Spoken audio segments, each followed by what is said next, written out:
Assalamualaikum warahmatullahi wabarakatuh.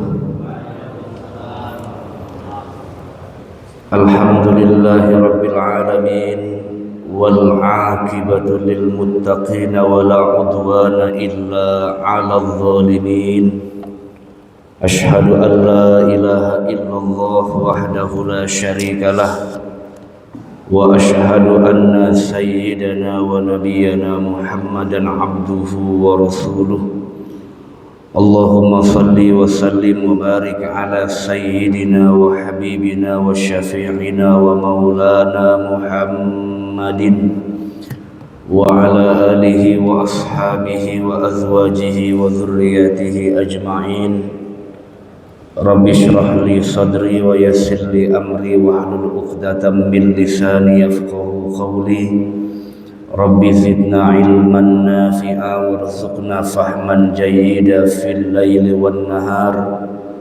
Bismillahilladzi la yadurru ma'asmihi syai'un fil ardi wala fis samaa'i wa huwas samiul alim. A'udzu bikalimatillahi tammati min syarri ma khalaq. Allahumma bika asbahna wa bika amsayna wa bika nahya wa bika namut wa ilaikan nusyur. Allahumma inna nas'aluka khaira hadzal yawm wa khaira ma fihi wa na'udzu bika min syarri hadzal yawm wa syarri ma fihi.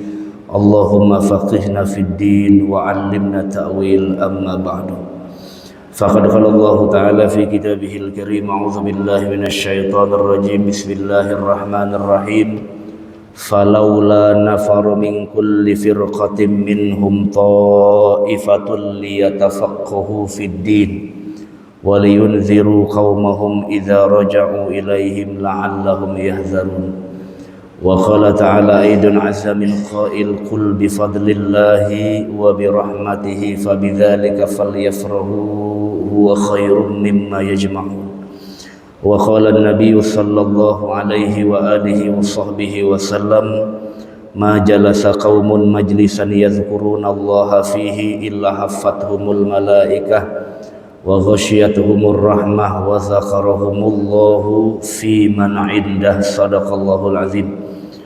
Para jamaah sekalian yang insyaallah dirahmati oleh Allah Subhanahu wa taala, kita bersyukur di waktu yang mulia ini masih dipertemukan dalam keadaan sehat walafiat, sehingga kesehatan, waktu, kesempatan yang masih Allah berikan kepada kita masih mampu kita upayakan dalam taat ibadah kepada Allah Subhanahu wa taala. Mari kita mohon kepada Allah di waktu dan tempat yang mulia ini, mudah-mudahan apa yang kita niatkan dalam hati kita, baik salat subuh berjamaah ataupun niat iktikaf thalabul ilmi, mudah-mudahan senantiasa keduanya diterima oleh Allah Subhanahu wa taala dan juga menggugurkan dosa-dosa kita di sisi Allah Subhanahu wa taala. Amin ya rabbal alamin. Salawat teriring salam yang selalu kita lantunkan, kita sanjungkan kepada junjungan alam Nabi besar Muhammad sallallahu alaihi wa alihi wasallam.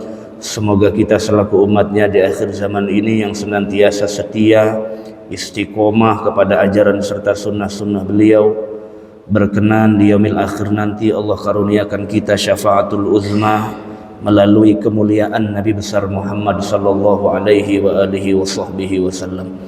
Para jamaah sekalian yang insyaallah dirahmati oleh Allah, mari kita awali ta'lim kita di waktu yang mulia ini dengan membaca Ummul Quran suratul Fatihah.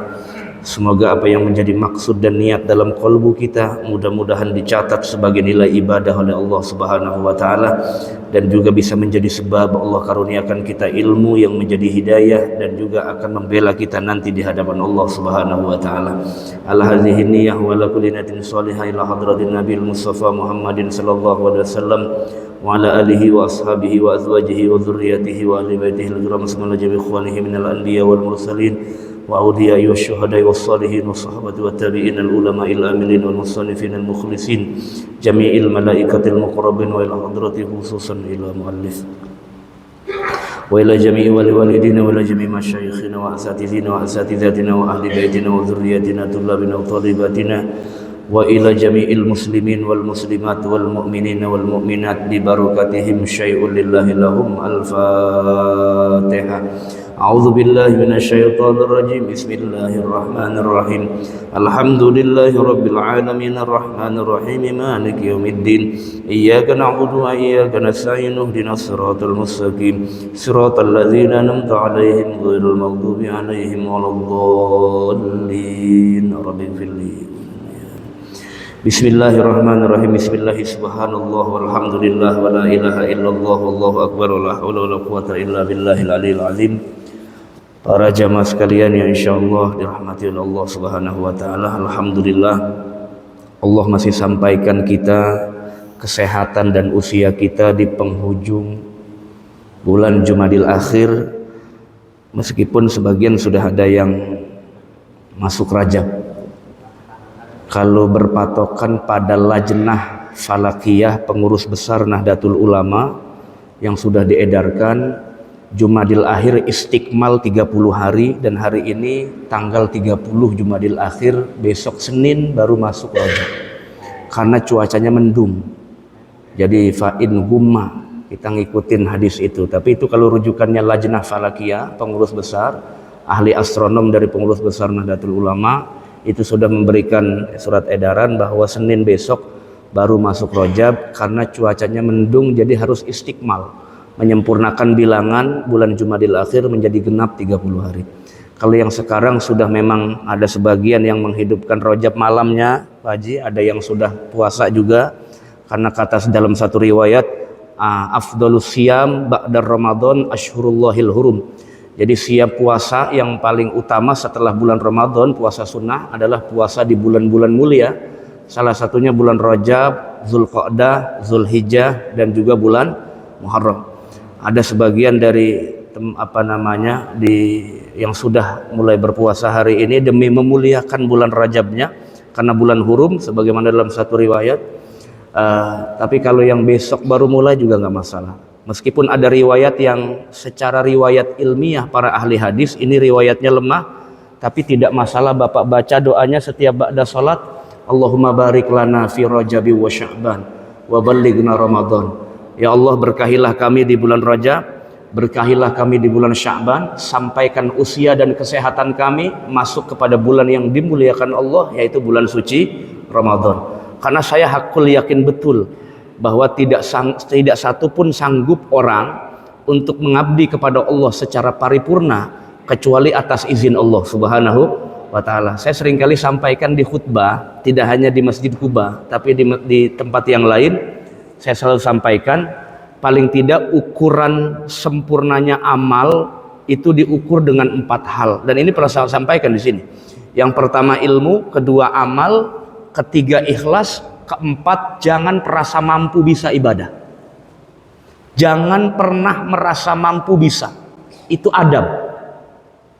Kalau seorang mukmin dalam kolbunya sudah merasa bisa sholat, besok saya akan sholat berjamaah, besok saya akan ngaji, itu satu langkah sudah takabur di hadapan Allah Subhanahu wa taala. Kenapa? Etikanya disebutkan dalam Al-Qur'an, wala taqulanna li syai'in inni fa'ilun dzalika ghadan illa ayyasha Allah. Jangan sekali-kali kamu mengatakan besok saya mampu melakukan sesuatu kecuali atas izin dari Allah Subhanahu wa taala. Maka etika berkalam atau berbicara atau bermuamalah, ketika kita punya ittifaq atau janji antara sesama, maka etika yang diajarkan agama adalah illa ayyasha Allah wa ma tasyauna illa ayyasha Allahu rabbul alamin. Manusia punya semaksimal apapun berupaya, kalau Allah tidak izinkan, meskipun prepare persiapannya sangat matang, Allah ingin tunjukkan saya yang maha kuasa. Makhluk diciptakan dalam kondisi yang lemah, kembali kepada kodratnya. Jadi perfectnya orang ibadah semakin berkualitas, semakin merasa rendah diri dan lemah di hadapan Allah Subhanahu wa ta'ala. Awalnya dengan ilmu, dengan amal, ikhlas, perfect ibadahnya, ketat rokaatnya, tapi akhirnya adalah mengakui saya lemah, Allah yang maha kuat. Itu ibadah yang selamat. Endingnya adalah mengakui kualitas kita manusia lemah. Kalau bukan karena Allah nggak mampu sholat ibadah, maka inilah ibadah yang ditutup dengan adab yang mulia di sisi Allah Subhanahu wa ta'ala. Kenapa harus begitu? Karena kalau tidak begitu, banyak penyakit yang bertebaran di tengah-tengah orang yang sudah rajin ibadah. Penyakit apa? Ada ujub. Penyakit apa? Ada istihza, bangga diri dengan apa yang sudah dia kerjakan dalam kualitas ibadahnya. Ini yang harus kita kikis. Jangan sampai capek-capek ngerjain ibadah, endingnya nol semua. Kenapa? Karena nggak ngerti langkahnya. Jangan dipikir setelah selesai ibadah selamat saja, belum tentu. Masih ada ujian dari Allah Subhanahu wa ta'ala. Wa makaru wa makarallah wallahu khairul makirin. Ya ayuhan nas, inna wa'dallahi haq, fala tagurranakumul hayatud dunya wala yagurranakum billahil ghurur. Yang paling sulit buat kita, orang yang sudah mampu berbuat baik, wala yagurranakum billahil ghurur. Jangan sekali-kali tertipu yang casingnya karena Allah, intinya maksiat. Casingnya karena Allah, dekat dengan Allah, tapi endingnya malah maksiat di hadapan Allah Subhanahu wa ta'ala. Wal iyadzubillah min zalik. Jadi Allah maha adil. Yang belum mampu berbuat baik, jangan putus asa dari rahmat Allah. Yang sudah berbuat baik, jangan jemawa, belum tentu selamat amalmu di hadapan Allah Subhanahu wa ta'ala. Karena yang menyelamatkan, yang murni, yang bisa menyelamatkan sesungguhnya bukan sebatas amalmu, tapi Allah Subhanahu wa ta'ala. Yang jadi jaminan menyelamatkan betul kita nanti di hadapan Allah adalah Allah Subhanahu wa ta'ala. Amal hanya sekedar bentuk pengabdian saja kepada Allah. Saya semalam ngisi di Pondok Kacang, di Pondok Aren, kajian malam ba'da maghrib 2 minggu sekali. Itu saya seringkali sampaikan bahwa penyakit umum buat orang yang ahli sholat, satu sebetulnya, lupa rokaat. Nah, lupa rokaat ini mau kiai, mau ustadz, pernah ngerasain yang begini. Entah itu banyak pikiran atau apalah segala macam ya.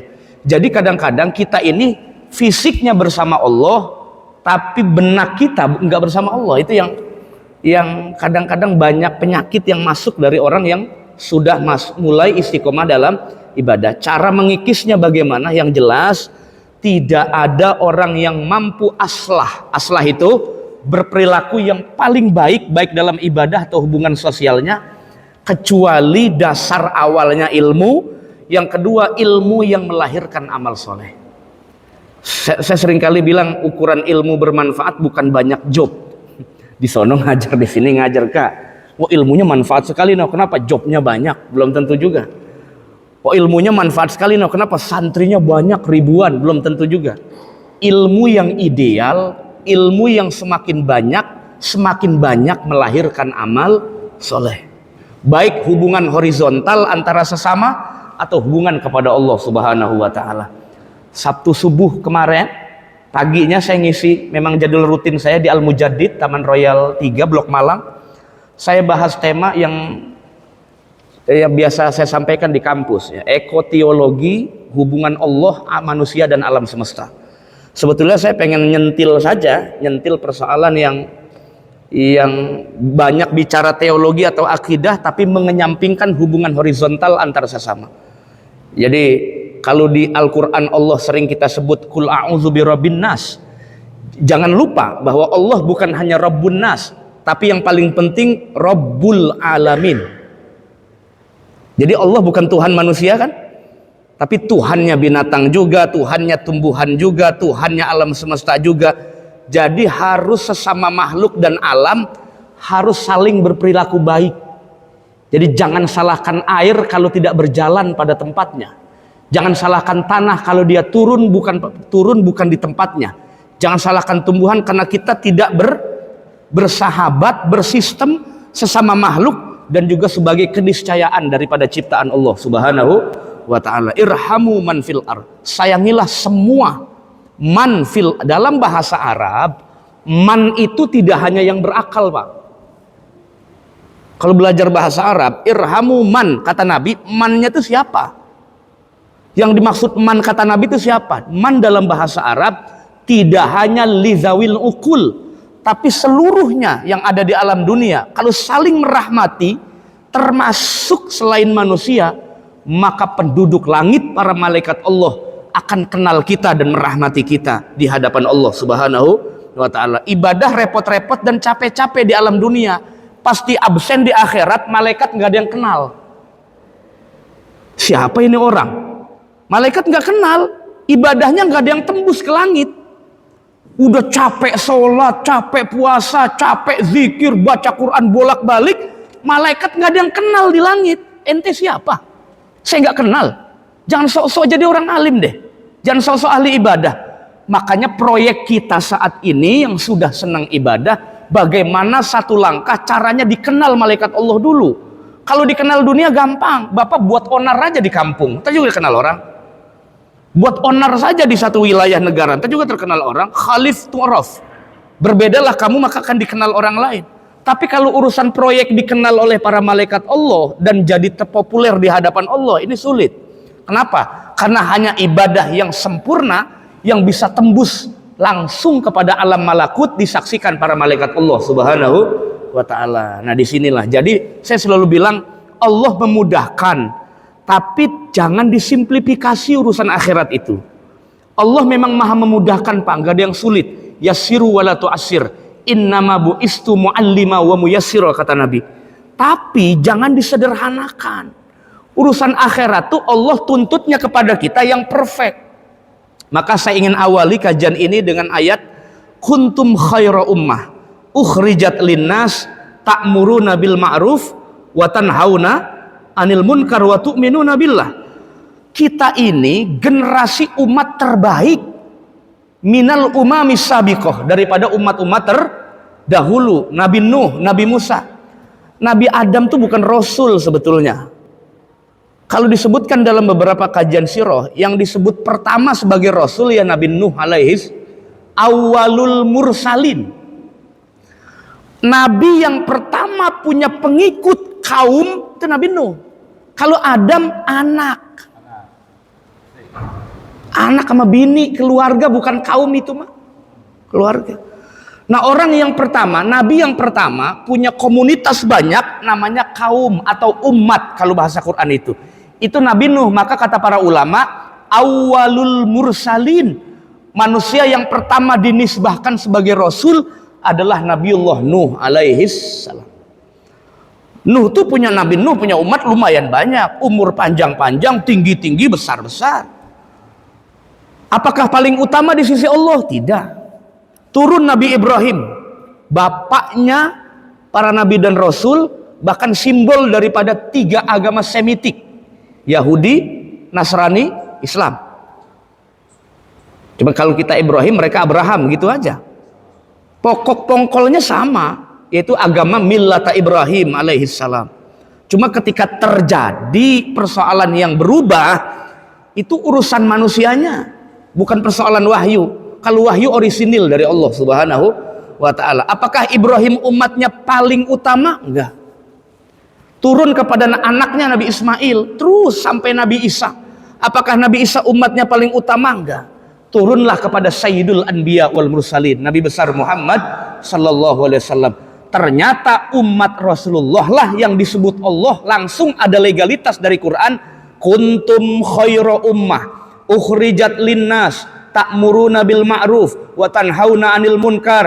Wahai Muhammad, sampaikan ke umat ente bahwa umatmu adalah generasi terbaik yang aku lahirkan di alam dunia ini, generasi terbaik yang aku ciptakan di alam dunia ini. Maka aku akan menuntut amal yang paling terbaik daripada umat-umat terdahulu. Dalam Qissatul Mi'raj riwayat Imam Bukhari, itu Nabi Muhammad pernah mondar-mandir ketemu para nabi-nabi terdahulu. Kan kalau di Quran nggak ada cerita Mi'raj, di Quran adanya Isra.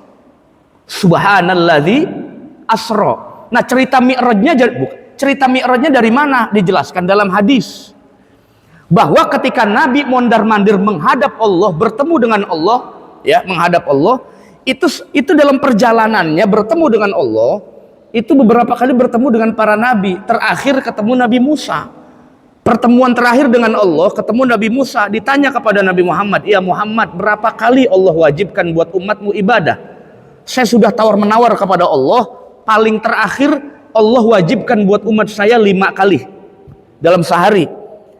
Yaitu yang disebut kita ya 5 kali dalam sehari, itu laporan kita kepada Allah, salat 5 waktu, as-salatul maktubah. Apa kata Nabi Musa? Jangan. Umatku saja yang gede-gede, yang tinggi-tinggi, umurnya panjang-panjang, seminggu sekali. Umatmu yang kecil, tengkek, kering, kurus, akhir zaman, umur juga ya paling baina sitin wa sab'in, gak ada yang 100 tahun, jarang. Semalam saya ceramah 7 hari di Ciledug, Pak Haji. Itu di samping, saya kira di samping saya siapa?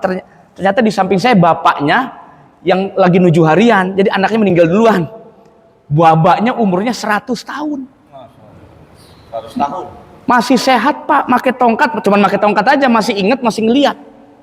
Kata saya, Masya Allah, bonusnya banyak banget. Bonusnya.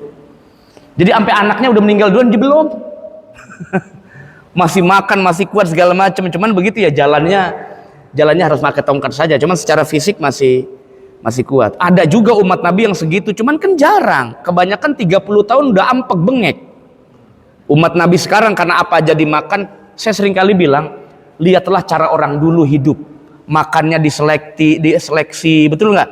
Nggak sembarangan makan juga dari hasil sendiri, upaya sendiri, entah tanah apa bertani segala macam. Jadi halalnya lebih orisinil. Makanya orang dulu umurnya panjang-panjang, 80 tahun, 85 tahun. Lah anak muda sekarang kena ginjal 20 tahun. Anak sekarang tuh Masya Allah, SD udah pakai kacamata min, gede banget lagi kacamatanya. Lah yang dulu mah aki-aki, engkong-engkong, kalau di kampung mah bilangnya tuh matanya sampai jeli banget, apalagi ngeliat janda, jeli. Masya Allah. Kenapa? Karena selektif makannya. Jadi nggak salah kalau agama bilang makanlah diatur, yang syubhat saja dilarang, apalagi walasiyama, apalagi yang diharamkan Allah Subhanahu. Pasti ada efek negatifnya dalam tubuh kita, jadi penyakit. Disinilah saya baru sadar kenapa dalam persoalan hidup kayaknya kita harus merujuk juga kepada orang-orang tua kita dulu yang sangat hati-hati dalam makan minumnya, yang sangat warok, sangat hati-hati dalam bergaulnya, yang sangat hati-hati dalam pengucapannya. Sampai orang dulu nggak bisa baca tulis, tapi surat Waqiah apal, surat Al-Muluk apal, surat Ar-Rahman apal, surat Yasin apal, padahal nggak bisa baca tulis. Kenapa? Tekunlah anak sekarang, Qurannya sudah Android, tiap tahun dicetak, versi Kemenag ada, versi yang lain ada, yang paling mahal ada, tapi buat mahar kawin doang. Apalnya kagak, apalagi dibaca. Yang model kayak begini, mau kuburannya rame, sepi. Fa innahu ya'ti yaumal qiyamah syafi'an li ashabi, kata Nabi, karena Quran akan datang nanti itu menjadi syafi', menjadi penolong, menjadi pemberi syafaat buat orang yang baca, bukan cuman beli. Apalagi melotot doang. Kita makan rajin Quran lempengan Ramadan doang. Ya kan? Karena atmosfernya orang pada megang Quran, loh kan kita megang yang lain, begitu kira-kira. Jadi cuma nebeng doang, nebeng. Karena momentumnya Ramadan ya bacalah. Tapi di luar Ramadan kambuh lagi. Sebetulnya Ramadan tuh jadi tarbiyah, pendidikan supaya istiqomah. Ya begitulah beratnya syahwat dalam tubuh. Jadi kalau pengen jihad, jangan jihad di Palestina. Kecil itu. Jihad lawan diri sendiri yang berat. Saya kemarin ngisi di masih Taman Royal lah, bukan Taman Royal ini, Taman Royal. Ya, karena memang saudara kita di Aceh, Sumatera kan masih bencana kan, Haji. Bahkan ada orang yang saling jarah, bertahan hidup segala macam kan. Saya sering kali bilang, tolong imam rawatib jangan doa Palestina mulu. Palestina mah ada presidennya, ada wilayah Timur Tengah, ngapain aja negara-negara tetangga sono. No, saudara kita doain spesifik, doain. Bapak sedekah jauh-jauh, tetangganya kelaparan, apa nggak salah beragama itu? Sedekah jauh-jauh, tapi tetangganya kelaparan, nangis. Apa nggak waras itu beragama begitu? Yang benar yang mana yang benar? Yang benar tuh sedekah kepada yang ahwaj, lebih membutuhkan. Yang kedua, paling dekat dengan kita. Itu yang benar. Jangan cuman ekspos media segala macam, saya nih donatur. Jangan. Ada kaidahnya Pak beragama itu. Bukan hanya sekedar ambisi atau pengen syuhrah, pengen tenar, gak bisa. Saya bilang, Mam, ganti doanya. Ucap saja Sumatera, ucap saja Aceh. Ucap saja yang spesifik. Kita minta sebuah saudara kita yang dekat-dekat. Udah donasi kagak, doa juga pakai kagak lagi. Begitu. Jangan.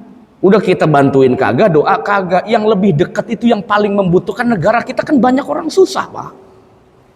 Malah takut diproyekin. Kalau yang jauh-jauh Bapak lihat pelototin, kenapa yang di sini enggak? Banyak kok yang membutuhkan segala macam.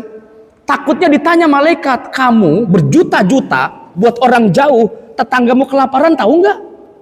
Di wilayahmu banyak yang penyakitan tahu enggak? Di wilayahmu banyak enggak makan tahu atau tidak? Nggak tahu, karena nggak mau nyari tahu, nggak mau nyari tahu, taunya yang aman-aman saja. Nah inilah yang kan itu yang saya bilang. Kadang ada orang ibadah, casingnya ibadah, intinya maksiat. Balqat takunul ibadah isyanan. Kadang-kadang ibadah casingnya tapi terjadi jadi maksiat. Saya pernah sampaikan itu di sini. Kenapa? Karena menyalahi kaidah yang benar. Puasa bagus, Pak. Tapi kalau Bapak puasanya di hari tasyrik, bagus apa salah? Puasa bagus kan? Tapi kalau bukanya Isya, salah apa benar? Salah, Pak. Harus maghrib bukanya. Bapak puasa, tapi kalau puasanya di ayyamu tasyrik, salah, jadi maksiat. Kenapa? Enggak ikuti kaidah. Enggak ikuti SOP, juklak dan juknisnya. Saya pernah sampaikan tuh di sini. Makanya saya bilang, kalau pengen beres, jangan pernah jauh dari majelis ilmu, jangan pernah. Kalau pengen beres yang detail-detail persoalan begitu. Pokoknya kalau pengen berkah dan segala macam, tolak bala segala macam, jangan pernah tinggalkan raudhah min riyadil jannah, yaitu taman surganya Allah, yaitu majelis ilmu, majelis zikir di mana saja ada di dekat lingkungan kita. Jadi nggak usah khawatir, Pak. Meskipun kita hanya berdoa, mudah-mudahan saudara-saudara kita yang di Sumatera, di Aceh, di Padang, mana lagi kondisi begitu, ada aja lagi, Masya Allah. Mungkin Bapak juga tahu kali di media sosial, guru PNS laki berbuat asusila dengan muridnya sesama laki di kamar mandi masjid Padang, di Padang. Udah tahu kondisinya masih bencana, belum pulih. Sampai netizen yang maha benar dengan segala bacotnya, netizen itu dia berkomentar apa? Mungkin ini kali ini yang bikin air ngayab kemana-mana, begitu. Mungkin ini kali ini yang bikin tanah melongsor kemana-mana. Netizen makan memulutnya nggak ada ayakannya, main komen aja segala macam, nggak ngelihat orang lain kesinggung atau enggak tuh nih. Hati-hati nih, harusnya semakin banyak ilmu mulut ketahan. Pak Ustadz, mulut saya ketahan, tapi jari saya yang komen, ya sama aja dosa. Paul, gimana sih? Mungkin sekarang mulut nggak banyak dosa, tapi tangan yang banyak dosa. Kenapa? Komentar nggak disaring. Saya nggak suuzon sih kagak dengan mulut, tapi diekspresikan dalam tulisan, sama baik. Jadi jangan heran kalau nanti akhir zaman banyak orang rajin ibadah, nol semua pahalanya. Kenapa? Lupa ada ibadah sosial. Lupa ada ibadah muamalah dan suhbah. Ibadah hanya dibatasi ritual saja, salah. Apa iya ibadah hanya ritual saja? Sempit sekali agama ini. Ibadah nggak ngajarkan bagaimana cara lemah lembut, berbaik sangka dengan orang lain, akrab, memuliakan tamu dan segala macamnya, nggak diajarkan yang begitu. Menutupi aib saudaranya. Emang orang sekarang itu lupa dengan hadis Nabi, man satara musliman satarahullah fid dunya wal akhirah. Orang yang menutupi aib saudaranya, maka akan ditutupi aibnya oleh Allah Subhanahu wa taala. Makanya Nabi bilang begini di hadis, min husni islamil mar'i tarkuhu ma la ya'ni. Wahai umatku, aku tahu bahwa manusia itu karakternya memang sering ngelakuin yang gak manfaat.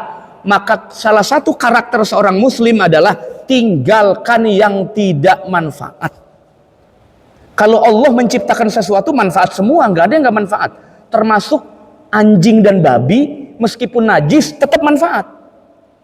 Tetap manfaat kok. Bisa jadi anjing pelacak, nyari pelaku.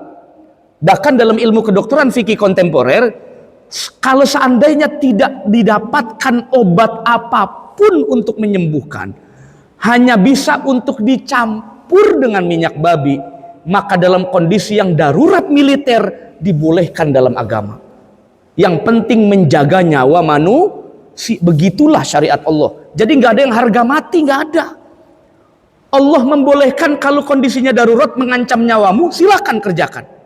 Karena kondisinya darurat militer. Disitulah ada kaidah ad-darurah tubihul mahzurat. kondisi genting membolehkan yang dilarang Allah. Tapi gentingnya kadarnya bagaimana? Itu ada rumusnya dari para ulama. Ini mah kagak Pak Ustadz, saya sakit, boleh nggak puasa? Pas dilihat sakitnya cantangan doang jempolnya. Apa ngaruhnya sama lambung lu?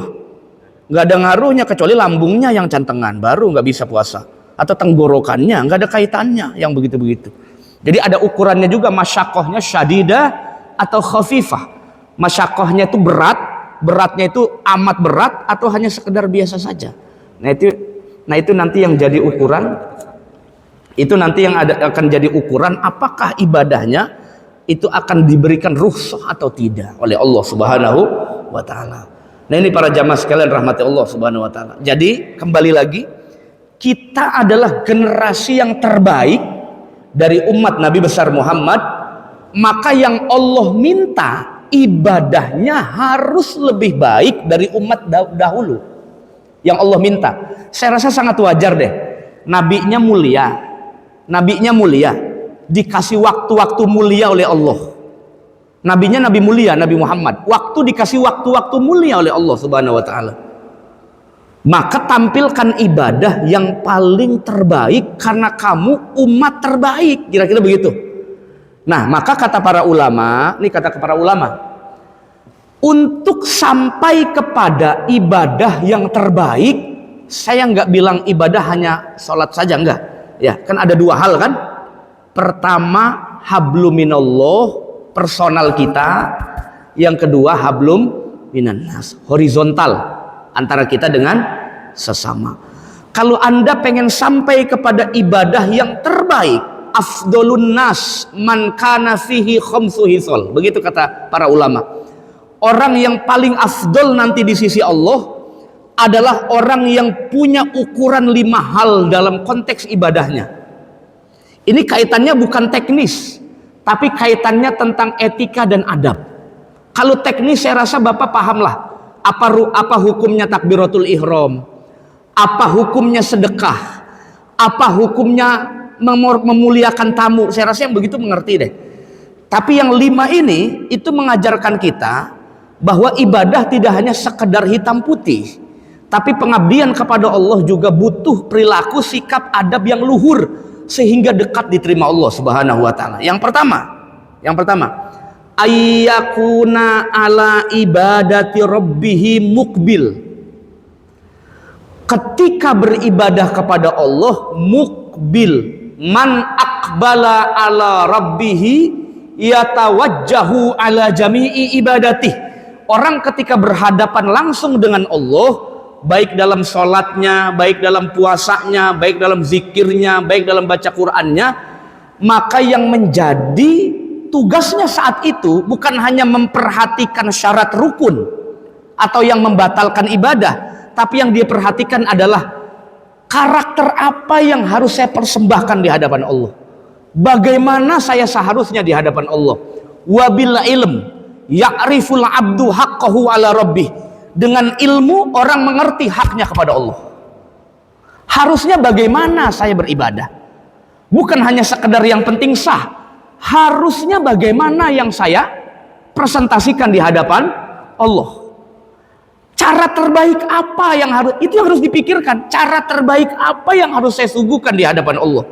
Bukankah idealnya ibadah berlomba-lomba dalam kebaikan, bukan ngurusin orang lain, memprioritaskan orang lain dalam konteks ibadah, padahal kita mampu, makruh hukumnya. Padahal kitanya mampu malah nyuruh orang lain untuk jadi yang terbaik dalam ibadah, hukumnya makruh, nggak boleh. Kecuali dalam urusan dunia dicintai oleh Allah Subhanahu wa taala. Kalau dalam urusan dunia pasti dicintai Allah.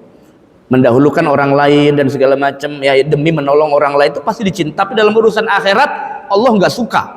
Yang Allah suka dalam urusan akhirat, kamu berlomba-lombalah dengan yang lain jadi yang terbaik di hadapanku, kata Allah Subhanahu wa taala. Jadi jangan kasih orang selama kamu mampu untuk berbuat baik, menjadi hamba yang paling produktif, yang paling sempurna di hadapan Allah. Nah, yang disebut mukbil begini Pak. Yang disebut ketika kita sholat, contoh paling simpel sholat lah, karena sholat dilakuin tiap hari ya Pak Haji, sholat. Nah itu, dalam kondisi sholat, Ukuran menghadap kiblatnya apa? Ukurannya dalam badan kita ini dalam badan. Ini ukuran menghadap kiblatnya mana? Fikih dibelajarin kan fikih ya. Nah, ukuran menghadap kiblat dari pala sampai kaki ukurannya mana? Sehingga kalau itu melenceng batal sholatnya. Yang mana Pak? Muka? Kalau muka atau kepala ntar Bapak salam begini batal dong. Assalamualaikum warahmatullahi wabarakatuh, melenceng batal. Ukurannya sodar. Tahu sodar? Nih. Ini kata ulama, as-sadru yastaqbilul qiblah. Ini. Maka ininya nggak boleh bergeser dari mulai Bapak takbir sampai salam. Makanya saya sering kali revisi orang kalau salam jangan ke belakang-belakang, badan yang ikut. Cukup palanya aja. Assalamualaikum warahmatullahi wabarakatuh. Begitu pala aja. Ngapa ngikut ke sono-sono? Sendal mana ya sendal? Begitu lagi. Ngapa badan yang ikut melenceng? Jangan. Kalau badan yang ikut melenceng, ininya mencong nih saudaranya. Dada ya. Dadanya ini dia yang disebut sodrun. Sodrun. Bapak kalau sholat kan ada yang sedakep, ada yang tidak. Yang begini nih. Ini patokannya fauq tahtas sodri, itu ulama bilangnya sodar, bukan kolbu. Tahtas sodri fauqas surah, di bawah sodar dada, di atas puser. Kalau mazhab Syafi'i begini, mazhab Malik irsal, dilepas tuh, begitu aja udah lepas semua, nggak ada begini sholat. Meskipun begini sunnah semua, semuanya sunnah, nggak ngacauin sholat, semuanya sunnah, nggak ada yang wajib. Yang wajib ngucap Allahu Akbar, itu yang wajib, karena itu rukun kauli, dicontohkan langsung oleh Nabi, tidak boleh dirubah.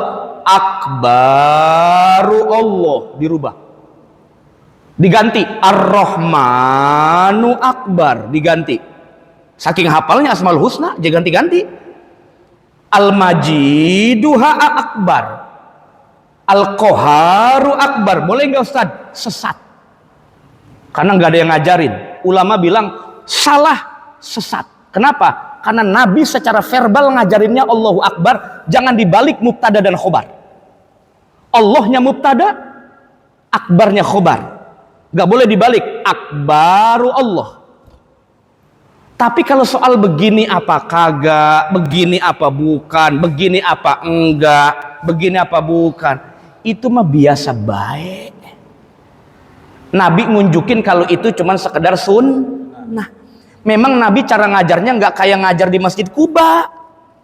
Kalau ngajar di Masjid Kuba, Bapak dikasih tahu ini syarat rukun sholat ya Pak, ini yang batalin sholat ya Pak. Nabi ngajarinnya nggak begitu Pak, nggak dijelasin apa nama Nabi, mana yang rukun, mana yang wajib, mana yang sunnah, nggak dijelasin sama Nabi. Lah kok itu para ulama bisa tahu? Kesimpulan ijtihad. Emang boleh Pak Ustadz ijtihad? Boleh. Dalam riwayat Muslim, Nabi bersabda, mani jtahada fa asoba falahu ajroni wa in akhta'a falahu ajrun wahid. Nah, sahabat pernah ke Yaman. Siapa sahabat yang pernah dakwah ke Yaman? Muaz bin Jabal. Muaz bin Jabal diutus Nabi berdakwah ke Yaman. Ditanya sama Nabi, kalau kamu nemu masalah di sana yang nggak pernah kamu temukan di sini, ya Muaz, caranya bagaimana? Caranya kamu menghukuminya? Apa kata Muaz? Aqdi bi kitabillah. Saya akan bereferensi dengan Al-Quran. Fa'ilam tajid. Kalau keterangannya nggak ketemu di Quran, ini Nabi yang ngomong. Aqdi bi sunnati Rasulillah. Saya akan bereferensi dengan sunnah Nabi. Fa'ilam tajid. Kalau nggak ketemu juga di hadis, bagaimana? Apa kata Muaz? Ajtahidu ro'yi. Disitulah jadi dalil boleh berijtihad dalam persoalan yang tidak tegas disebutkan dalam Al-Quran dan sunnah. Hadisnya riwayat Muaz dan itu dipakai oleh banyak ulama. Clear. Yang bikin mandek Islam bukan Islamnya, tapi pola pikir orang Islamnya. Al-Islamu ya'lu wa la yu'la alaih. Dan disinilah maka agama kontekstual sampai akhir zaman. Kitabnya nggak boleh berubah, hadisnya nggak boleh berubah, Tapi penafsiran bisa disesuaikan dengan kebutuhan manusia. Yang penting beragamanya paling baik. Udah. Karena kalau nggak begitu, rontok semua, stagnan, jalan di tempat. Karena Allah sendiri yang mengatakan bahwa semua mudahkan, jangan pernah dipersulit. Saya juga pernah sampaikan kok di sini begitu. Dah. Jadi ketika menghadap Allah bukan hanya yastaqbil sadrahu ilal qiblah, sodarnya ini menghadap kiblat, tapi yang paling penting Pak, wa qalbuhu aqbala ala rabbih, hatinya ini konsisten dari mulai takbiratul ihram, hatinya konsisten sampai dia tahallul, sampai salam, selesai sholat. Kalau tahallul umroh kan nyukur, kalau tahallul sholat salam. Jadi assalamualaikum warahmatullah, itu namanya tahallul dalam sholat. Tahallul artinya simbol sudah dihalalkan ngerjain apa saja dan bicara apapun di luar dari kerjaan dan ucapan sholat. Bebas, namanya tahallul dalam sholat itu salam, assalamualaikum warahmatullah. Kalau di fikih begini Pak, Bapak lupa niat qosor dan jama, lagi sapar, lupa ya, lupa. Kalau Bapak pengen niat jama takdim atau takhir, di dalam hati harus diniatin, lupa niat. Sholatnya sholat biasa aja, lupa dibilang jama, lupa. Kata ulama, ingetnya pas lagi tasyahud akhir, at-tahiyatul mubarak, mungkin pikirannya lagi banyak banget kali, at-tahiyatul mubarak, lupa jamak tadi, lupa jama takdim, asar mau saya tarik ke waktu johor. Itu Bapak setelah baca tahiyat di hati ngomong, saya niat jama asar digabung, jadi niatnya jadi. Yang penting sebelum tahallul, sebelum salam. Apa sih yang sulit? Apa semuanya mudah. Emang kitanya aja nih, Masya Allah. Pengajian banyak, apa banyak.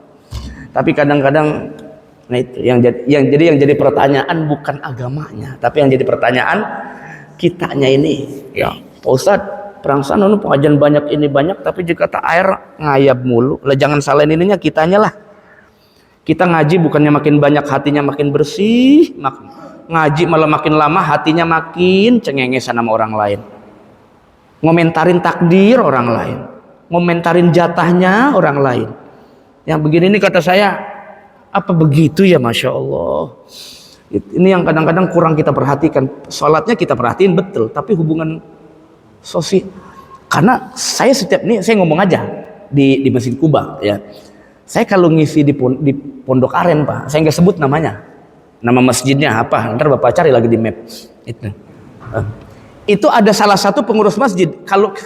Saya kan kalau habis ngajar ngimamin isya, karena ngajinya dari maghrib sampai isya, jadi saya sekaligus ngimamin sholat. Habis itu ya makan lah gitu Pak Haji, bukan makan berat. Saya nggak mau makan berat kalau malam tuh.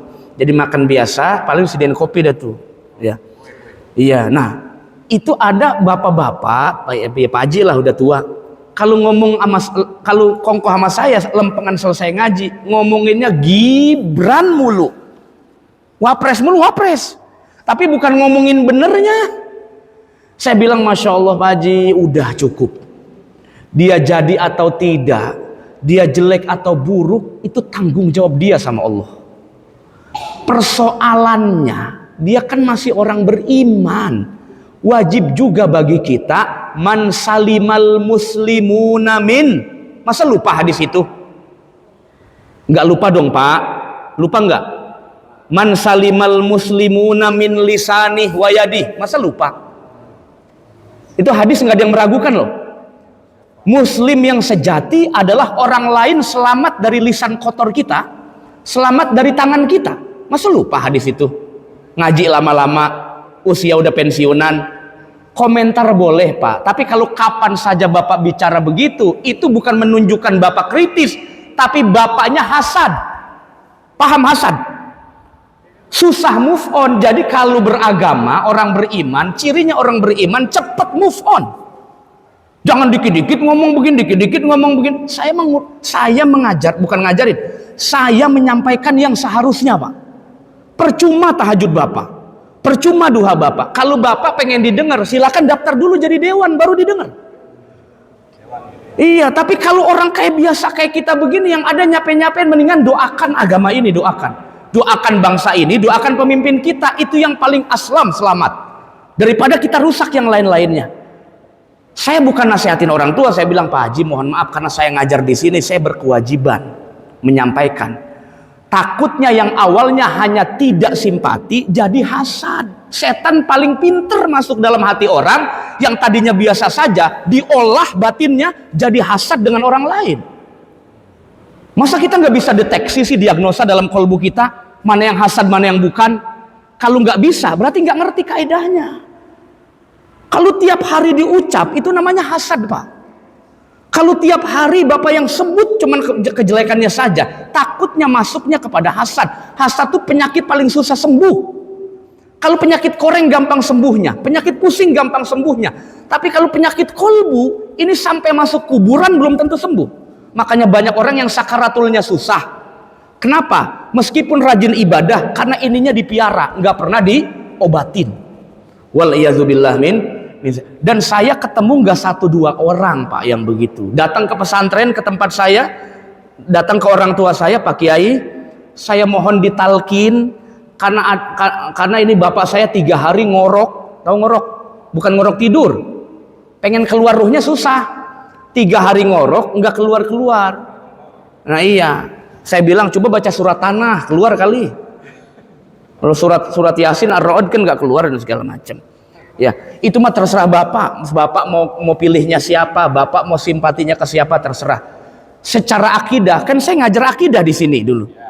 Secara akidah, ada orang yang berbuat jahat, terjadi takdir Allah, bukan, Pak? Saya tungguin minum.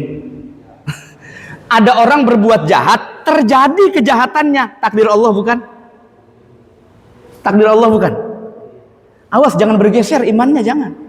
Oh bukan itu, harusnya kalau nggak begini nggak bakal jadi. Awas, imannya Masya Allah, awas. Mau itu buruk atau tidak, menguntungkan kepada kita atau tidak, tetap imannya jangan geser, imannya jangan geser. Keburukan terjadi kalau nggak Allah izinkan, nggak akan jadi, Pak. Kebaikan saja nggak akan jadi, keburukan juga nggak akan jadi. Tapi kejelekan itu jadi atas izin Allah, bukan karena Allah ridho dengan maksiat, tapi karena Allah ingin kasih contoh, ini orang buruk, betul nggak? Allah ingin kasih contoh, ini orang baik, betul nggak? Ya itu Bapak mau sepakat sama saya, nggak masalah, kagak masalah juga, nggak rugi. Yang wa ma alaina illal balag, saya hanya menyampaikan apa yang jadi pikiran, nggak mau saya didikte-dikte. Itu. Saya bisa menyampaikan apa yang jadi pemahaman saya selama ini ngaji bersama guru, bukan dari medsos. Talaki dengan guru pagi, siang, sore, pulang jam 3 sebelum subuh waktu saya belum nikah. Ya, yang penting kita sama-sama selamat, udah begitu. Jangan cuman gara-gara yang lain sana sini nggak sependapat. Masa lupa ayat Quran? Jangan sampai gara-gara perbedaan engkau tidak bersikap adil dengan orang lain. I'dilu huwa aqrabulit. Nah, masa lupa? Kadang lagi fokus ini lupa yang ono, kadang lagi fokus ini lupa yang itu. Ya, nah inilah para jamaah sekalian. Makanya kalau sahabat-sahabat kita segala, kalau masuk Islam masuklah yang kafah katanya. Belajarlah yang kafah. Ini mah bukan kafah, itu mah kayaknya. Kalau begitu, kalau kafah mah yang utuh dong, paripurna. Ikuti Nabi besar Muhammad sallallahu alaihi wasallam. Yang kedua para jamaah sekalian. Jadi yang dimaksud mukbil itu konsisten dari taharrum sampai salam. Salam, hatinya konsisten, fokus, itu yang disebut bahwa orang terbaik dalam ibadahnya yang hatinya berusaha konsisten minal awal ila akhiril ibadah, dari awal sampai akhir ibadah. Yang kedua, ayyakuna naf'uhu lil khalqi zahir, kontribusinya secara zahir, kontribusi manfaatnya kepada sesama itu kelihatan real. Jadi Allah tidak hanya bilang wa aqimus sholah wa atuz zakah walillahi 'alan nasi hijjul baiti man istata'a, tapi ada ayat surat Al-Hasyr yang banyak bicara hukum sosial. Wa ta'awanu 'alal birri wat taqwa wa la ta'awanu 'alal ismi wal udwan. Apalagi surat Al-Hasyr tuh di akhir-akhir banyak sekali bicara tentang hukum sosial. Jadi ternyata kata para ulama, yang terbaik di hadapan Allah yang kedua, selain dia ibadahnya fokus kolbunya, setelah ibadah fokus fokus berusaha memberikan manfaat sesama wa in qalla, sekalipun sedikit. Kullukum ra'in wa kullukum mas'ulun an ra'iyati. Setiap kita nih pemimpin, maka akan ditanya oleh Allah Subhanahu wa taala, kamu sudah mampu memberi manfaat apa buat orang lain? Kalau buat dirimu sendiri, kamu tidak bersistem dan berfungsi sebagai manusia. Kenapa? Karena wataknya manusia adalah bersosialisasi. Wataknya, meskipun ada ibadah yang disebut uzlah dan kholwat. Kira-kira begini nih, kalau bapak nggak bisa menghindari temen yang suka gibah, triknya bagaimana Ustaz? Masalahnya di temennya akrab mulu sama saya, tapi kalau ketemu sama saya ngomongin orang lain mulu. Saya biar tidak jadi syarik, karena fasami'u alal muktab, orang yang dengar orang gibah, walaupun diem, dia nggak ngikut gibah, maka fasami'u syarikun lahu, dengarnya aja jadi temennya dalam dosa. Dengarnya doang jadi temennya dalam dosa. Nah, caranya, triknya bagaimana Pak Ustadz? Ada cara ibadah yang disebut dengan uzlah dan kholwat. Uzlah itu begini, dalam 24 jam satu hari, Bapak harus punya waktu khusus, hanya Bapak saja dengan Allah di rumah. Kosongkan waktu sedikit, disitulah kita bisa introspeksi, bagaimana sebenarnya harusnya saya beribadah, dan harusnya saya bergaul dengan siapa. Jangan sampai saya bergaul dengan orang yang salah. Almar'u ala dini khalilih, agamanya orang tergantung temannya. La tashab malayun hiduka ilallahi haluh wala yadulluka 'alallahi maqaluh. Jangan berteman kepada orang yang ucapan dan tindakannya tidak mengantarkan kepada Allah. Hum idzaru'u dzukirallah. Nabi pernah ditanya, siapa orang-orang yang dicintai Allah? Kalau kita pandang wajahnya, yang kita ingat Allah Subhanahu wa ta'ala. Kalau orang sekarang, kita pandang matanya dan mukanya, kita ingat utang dia belum diganti. Itu orang sekarang. Kalau orang dulu, kita pandang wajahnya, yang kita ingat takwa kepada Allah Subhanahu wa ta'ala. Jadi berteman juga harus selektif. Kalau berteman sama orang ahli ilmu, pasti yang dibicarain ilmu saja, dan kita bisa belajar. Tapi kalau yang dibicarain urusan dunia, terus gak ada habisnya, maka yang kita dengar itu saja. Syahwatnya makin memuncak. Saya pengen kayak begitu, saya pengen kayak ente, saya pengen kayak ini. Tidak terasa watak manusia saling mencuri. At-tab'u ila tab'i yasrik tab'ul akhar. Begitu kata ulama. Secara tidak sadar, manusia itu mencuri watak temannya sendiri. Jadi bertemanlah dengan yang wataknya baik. Maksudnya begini nih, Bapak punya teman dekat, watak saya dengan watak dia berbeda. Tapi karena sering ikhtilat, sering dekat, secara nggak sadar, ada rasa pengen begini. Kayaknya pengen kayak dia. Atau niru perbuatan dia. Secara nggak sadar. Ada yang kita tiru, itu kata ulama begitu, itu dalam ilmu psikologi begitu. Maka bertemanlah dengan yang baik. Karena pasti berimplikasi pada karakter kita juga nanti ke depannya. Nah inilah. Jadi sering memberikan manfaat kepada orang lain, kita masuk pada spirit khairun nas, anfa'uhum linnas. Sebaik-baiknya manusia adalah yang paling anfa', yang paling bermanfaat buat orang lain. Nah yang ketiga, ayyakuna fi aidin nasi ayisan. Jangan pernah berharap lebih kepada manusia, nanti kecewa. Jangan. Kan suratnya kita sering baca, ini surat langganan. Qul huwallahu Allahus, hanya Allah lah tempat bertumpu harapan yang sungguh-sungguh. Selain itu jangan. Kenapa? Anda kecewa selama-lamanya.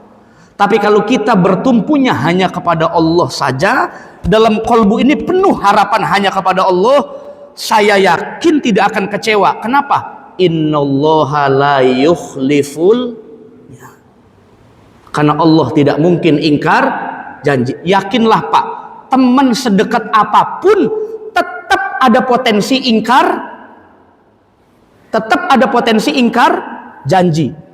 Namanya tapi kalau Allah, ana jalisu man zakarani, dalam hadis qudsi Allah berfirman, saya teman duduk terbaik, saya sahabat terbaik, siapa saja yang ingat saya dimanapun, kata Allah Subhanahu. Berarti udah tahu kan teman terbaiknya siapa, dan teman di mana curhat terbaik siapa, yaitu Allah Subhanahu wa ta'ala. Jadi manusia pilihan Allah yang terbaik adalah kolbunya selalu penuh harapannya hanya kepada Allah Subhanahu wa ta'ala, tidak kepada makhluk. Karena kalau sudah berharap kepada makhluk, rasakan kekecewaan yang hakiki di dunia sampai akhirat nanti. Yang ada kecewanya sampai membuat kita berbuat yang tidak baik. Ini yang banyak dilakukan. Banyak toh orang yang kecewa dengan orang lain akhirnya membunuh, ya kan? Akhirnya mencelakai, akhirnya menghilangkan nyawa orang. Alasannya apa? Saya kecewa, Pak. Ditanya polisi, saya karena begini-begini. Dia nyakitin saya, Pak. Karena bertumpunya sama manusia. Jadi wajar kalau Allah dan Rasulnya bilang jangan bertumpu harapan lebih di dalam hati. Kalau fisik silakan, Bapak kerja dengan bos, dengan atasan silakan. Tapi dalam hati dilarang, jangan. Dalam hati hanya untuk harapan kepada Allah Subhanahu wa ta'ala saja. Nah itu. Nah kemudian ayyakunan nas min syarrihi aminin. Manusia kalau dekat kita aman, nggak merasa tersakiti, kehormatannya terjaga, martabatnya terjaga karena dekat dengan kita. Itulah yang disebut man aminahun nas. Nabi pernah ditanya, ya Rasulullah, siapa orang mukmin sejati? Siapa mukmin yang sebenarnya? Apa kata Nabi? Man aminahun nas. Orang lain dekat kita merasa aman, martabatnya aman, kehormatannya aman, aibnya aman karena dekat kita. Itulah mukmin sejati, membuat aman semua orang. Tapi mukmin yang amatiran di mana saja berpotensi membuka aib saudaranya, mencaci maki saudaranya. Makanya Nabi wanti-wanti terus bahwa yang disebut mukmin yang sesungguhnya adalah ketika orang dekat dengan kita, jiwanya, kehormatannya dan aibnya merasa terlindungi dari diri kita. Itulah mukmin yang sesungguhnya di hadapan Allah Subhanahu. Ini banyaknya bicara sosial loh. Ternyata kalau ayat Quran urusan ibadah itu ayatnya dikit, sisanya sosial semua. Bapak kalau ngaji fikih, di sini ngaji fikih kitabnya. Nah, coba Bapak buka kitab fikih, itu paling cuman 40% bicara ritual ibadah, sisanya muamalat. Said Sabik ya, fikih sunnah. Nah, sisanya itu cuma muamalat. Artinya apa? Artinya kata para ulama, agama ini itu 80% peruntukannya harus kepada maslahat manusia. Bapak hari ini nggak sholat subuh, rugi nggak buat Allah? Enggak dong. Bapak nggak sholat juga Allah nggak rugi. Tapi buat kita, Masya Allah. Jadi kembalinya maslahatnya, Allah nggak butuh maslahat. Yang butuh maslahat adalah manusianya. Nah itu. Nah yang terakhir, ayyakuna lil mauti musta'iddan. Bahwa orang terbaik afdolun nas. Tadi udah berapa tuh? Ini yang kelima ya. Yang kelima, ayyakuna lil mauti musta'iddan. Orang terbaik di hadapan Allah dalam ibadahnya adalah orang yang siap betul menghadapi maut. Tapi kayaknya kalau dengar juga ngeri sih itu. Ya. Kalau tanya, apalagi kalau ceramah menuju hari apa segala macam lah tanya. Iya, inilah bekal-bekal menuju mati. Bapak siap? Kagak, semua sepakat itu. Enggak, tak, masih kecil-kecil anak, belum siap segala macam. Lah iya, makanya Nabi kan nggak pernah tahu. Nabi ketika ditanya kapan tahu, kagak pernah tahu. Hari kiamat besar Nabi kagak tahu kapan terjadi. Ya Muhammad, akhbirni anis sa'ah. Wahai Muhammad, beritahu aku kapan terjadi sa'atul kubro. Apa kata Nabi? Saya nggak tahu. Itu min asrorillah, rahasia Allah. Tapi kalau tandanya saya tahu, kata Nabi. Tanda-tanda kiamat besar. Itu di hadis Jibril kan? Fa innahu Jibril atakum yu'allimukum dinakum. Kata Nabi, tandanya saya tahu. Nah, Nabi juga ketika dalam satu kesempatan, saya nggak tahu kapan manusia akan mati. Tapi tanda-tandanya saya tahu. Tanda-tandanya. Umumnya orang beriman, mohon maaf Pak, dalam Mukhtasar Tazkiratul Qurtubi, ya itu Imam Qurtubi pernah dengar kan, ahli tafsir. Imam Qurtubi itu pernah bilang begini, umumnya orang mukmin yang ingin meninggal itu pasti muqaddimahnya dikasih sakit. Muqaddimah, pendahuluan. Maka kalau sakit orang mukmin wajib waspada. Entah itu terakhir atau masih lanjut kira-kira. Nah, ditanya Imam Qurtubi ditanya, kenapa dengan penyakit? Kenapa enggak dengan yang lain? Walaupun ada juga yang enggak pakai sakit kan ya, ada juga. Nah, jawabannya sederhana Pak, jawabannya. Karena dengan penyakit dan dia sabar, dosanya diampuni Allah Subhanahu. Itu enaknya orang beriman. Kalau dengan sakitnya dia sabar, dosanya diampuni oleh Allah, lebih ringan nanti di hadapan Allah Subhanahu wa taala. Tapi kalau dengan penyakit ngeluh mulu, begini amat kaki nggak sembuh-sembuh, langsung udah berobat ke dokter ini dokternya salahin, dokter gadungan, begitu ya. Nah yang begini bukannya dapat pahala, celaka. Sabarnya ujiannya nggak jadi cinta Allah, tapi ujiannya menjauhkan dia dari Allah Subhanahu. Iza ahabballahu abdan ibtalah. Allah kalau cinta kepada hambanya pasti diberikan ujian. Kalau sabar, lolos ujian, maka akan dapat cinta yang sejati dari Allah. Wa illa kalau tidak, maka ba'idun anillah, jauh dari Allah Subhanahu wa taala. Terakhir sebagai epilog, ada pengantar dari Imam Abu Bakar Siddiq radhiyallahu an, man dakhalal qabra bila zadin faka'annama raqibal bahra bila safinah. Orang yang masuk alam kubur tanpa bekal yang baik, masuk alam kubur tanpa bekal terbaiknya, faka'annama raqibal bahra bila safinah, maka seolah-olah dia mengarungi lautan dan samudra tanpa perahu, alias tenggelam di alam kubur. Alladzi khalaqal mauta wal hayata liyabluwakum ayyukum ahsanu amala. Saya nggak tahu mana manusia yang terbaik amalnya semasa hidup, tapi paling tidak ukuran ibadah yang paling ahsan bisa dilihat setelah dia mati. Betul? Karena kalau masih hidup 50-50, tapi kalau sudah kematian itu gerbang utama melihat mana yang ahsanu amala, mana yang amalnya paling terbaik. Innamal a'malu bil khawatim, karena amal tuh dilihat juga endingnya bagus atau tidak, husnul khatimah atau tidak. Mudah-mudahan kita termasuk dan juga bisa mengamalkan yang 5 ini. Wallahu a'lam bis